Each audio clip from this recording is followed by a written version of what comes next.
Alô, alô galera, tudo bem com vocês? Olha, o catequista João Batista Ferreira para fazer mais um pequeno vídeo. Olha, vamos concluir a série da questão da Santa Missa, né, de entender melhor a Santa Missa. Eu já deixei a imagem para aqui para vocês, para nós começarmos onde a gente parou. Olha, é interessante a gente compreender melhor a Santa Missa, tentar compreender melhor aquilo que a gente vive, né? Hoje eu fui para rezar o texto na comunidade e fiquei muito feliz, porque as comunidades elas estão bem esvaziadas. Eu creio que vocês já sabem essa realidade.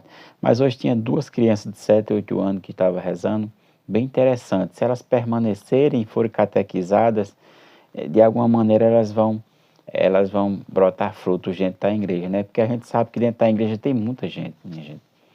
É muita gente, mas não sabe muitas vezes nem o que estão fazendo lá, né? É preciso catequizar. E por isso que esse canal aqui eu vou usar muito para ensinar tantas questões difíceis da Bíblia, né? Como, por exemplo, versículos como o versículo de São Mateus, no capítulo 1, onde fala que Nossa Senhora, né? E São José, explicar para todos vocês o contexto daquele matrimônio e da questão da mulher desposada e várias outras coisas da Sagrada Escritura. Mas é preciso também catequizar. Por isso que eu estou aqui para ensinar a todos vocês, né? Tá certo? E aprender também. Cada vez que a gente ensina, a gente aprende, né? Olha, o que é que devemos fazer quando o padre eleva as mãos e vai rezar a oração, né? A oração do Pai Nosso. Ó, não há melhor preparação para a comunhão eucarística do que a recitação da oração que Jesus nos ensinou. Aí quando o padre está assim, ele está na pessoa de Jesus, né? É interessante que quando ele está assim, a assembleia toda ela é convidada a fechar as mãos e a rezar junto com o sacerdote que ali está na pessoa de Jesus e é o mediador ali da assembleia, tá certo? Muitos abrem as mãos, outros fazem assim. O ideal seria ficarem todos assim, tá certo? O ideal seria ficarem todos assim. E lembrar que o Pai de Nosso é uma oração comunitária, uma oração que pede situações para a nossa vida, né? Santificai o nome de Deus com as nossas ações, né?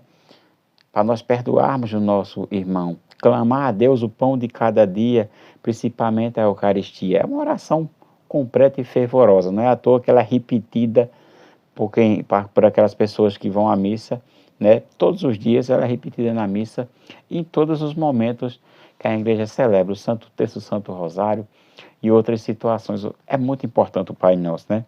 Depois a gente vai para este outro ponto aqui, aonde vem essa quebra, né? O significado dessa quebra significa a realidade da unidade de todos os católicos, cristãos católicos em Cristo.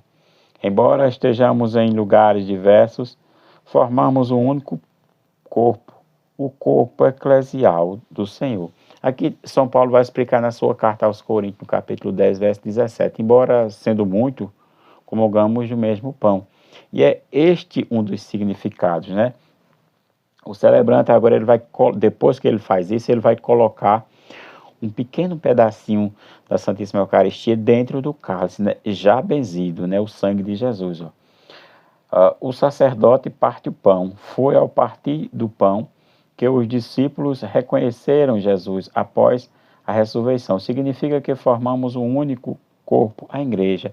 Também tem esse significado, né? Tanto no molhar, no toque do pão dentro do cálice, aquele pedacinho, como partir do pão, também tem o significado que a gente vai entender lá no capítulo 24 de São Lucas, os discípulos de Emaús, né? Que é interessante.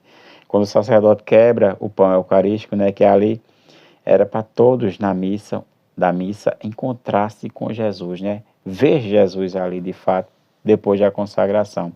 Muitos não veem, por quê? Porque não se abrem para a graça. Muitos poderiam até entender melhor, mas não querem saber do assunto. Um vídeo desse passar na mão de uma pessoa que vai para a missa, ele simplesmente não quer ouvir o vídeo, né?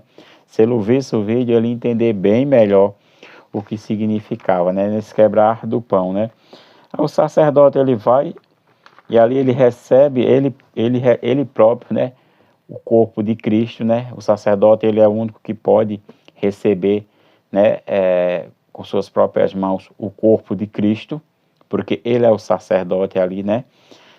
E depois vai vir, passei essa cena já aqui, vocês já entenderam o que significa esse quebrar do pão e jogar dentro do cálice, tem um significado também com a unidade dos cristãos. Passa a outra imagem, que é o cálice do Senhor, e agora sim, uma das imagens principais, que é a Santa Comunhão. E agora, irmão, me explica aí, como eu devo comungar? É interessante, né? A gente vamos ler um pouquinho aqui. Ó. É o momento em que os membros da Assembleia estabelecem íntima união com Jesus, alimentados-se do corpo e o sangue do Senhor. Quando o sacerdote distribui o pão eucarístico, ele renova o gesto que Jesus fez na última ceia. Ele diz para cada pessoa que vai comungar, o corpo de Cristo. Aí aqui eu coloquei essa imagem aqui ilustrativa, a mulher recebendo de joelhos, com véu, que coisa maravilhosa, né? Véu não se vê mais na igreja, meu Deus do céu. Deveria as mulheres voltarem a esse hábito tão lindo e respeitoso dentro da igreja, né? É algo muito, muito lindo, mas é um costume, né? Benéfico, mas foi deixado de lado. Mas como eu devo receber a Santa Comunhão? Como eu devo me prostrar diante de Jesus? Primeiro com reverência, né?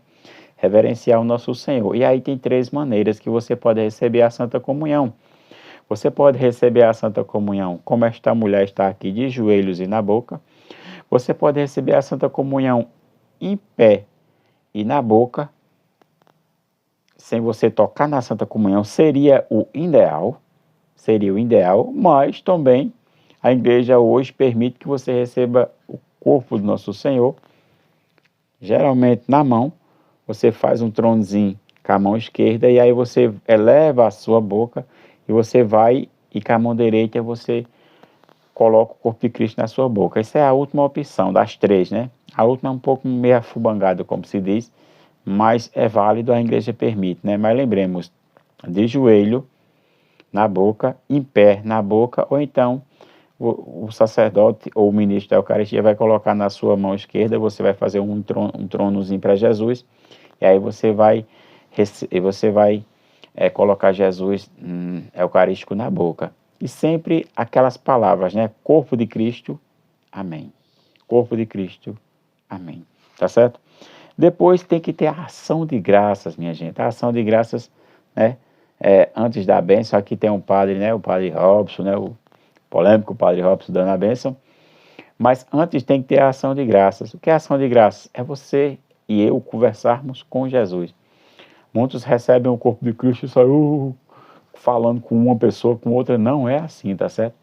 Recebeu o corpo de Cristo, entre em recolhimento, senta na sua cadeira ou se ajoelha e ali você vai conversar com Jesus por alguns instantes ou por alguns minutos, né? O sacerdote, geralmente tem um sacerdote que deixam o corpo de Cristo ali, depois da comunhão, melhor dizendo, deixam a Assembleia à vontade para passar 3, 4 minutinhos ali, não sei, conversando com Jesus nessa ação de graça, de agradecimento, de fazer pedidos, de entregar situações da vida a Jesus, né? E depois o sacerdote ele vai dar a benção final, né? Que é interessante.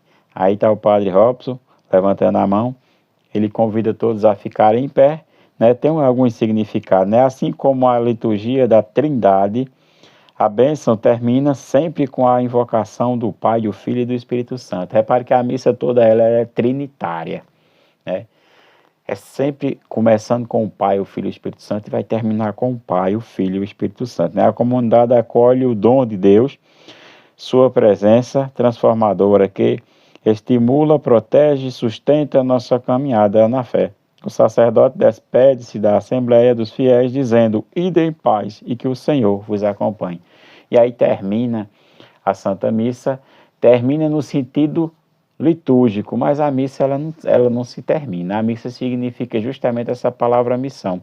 Portanto, eu e você que saímos da missa temos nossa missão. Missão como pessoas casadas, missão como pessoas solteiras que buscam viver a castidade, missão como pessoas que vão catequizar os outros, missão como pessoas que vão ser catequizados. Tudo isso faz parte da missão, né? É um conjunto completo, pessoas que vão ajudar o próximo, né? Tem várias situações da missa que não termina na bênção final, né? Ela continua, a missa é missão, né? Ela vai continuar na nossa vida. É claro que tem gente que termina a missa, esquece de tudo o que aconteceu lá, mas não era para ser assim, tá certo? Era para a gente focar sempre no que temos que, no que nós vivemos ali, né? Para a gente ter isso na cabeça sempre, né? Para nós encerrarmos o vídeo, olha, quando for, se vocês quiserem colocar para mim aqui sugestão de vídeos, fique à vontade, tá certo? Eu vou acolher o pedido de vocês e vou fazer vídeos da maneira com que vocês tenham dificuldade na Sagrada Escritura, tá certo? Eu vou falar um pouco da Virgem Maria, eu vou falar desse versículo do capítulo 1 de São Mateus, onde vai falar que São José, né, recebeu a Virgem Maria em sua casa. E aí, como é que fica esse versículo, né? Como é que fica esse versículo? Quando fala assim, e ele não a conheceu, enquanto ela não deu a luz a seu primogênito, e lhe pôs o nome de Jesus.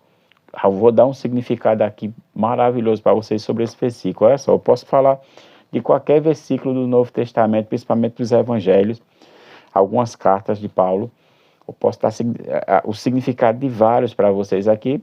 E eu vou começar por esse aqui, porque muitos irmãos protestantes falam muito sobre essa questão, tá certo? E não deve falar, tá bom? Olha, também vou falar mais sobre catequese. Eu sei que vídeos assim catequéticos não dá muita visualização, mas eu vou falar sobre o que é um pecado contra o primeiro mandamento, ou contra o segundo, ou contra o terceiro. Eu vou tentar mostrar a catequese aqui entre um vídeo de apologética e um vídeo catequético, para ver se vocês aqueles que sigam o canal, vão aprender ainda mais o que é ser um bom católico, tá certo? Salve Maria e que viva Cristo Rei.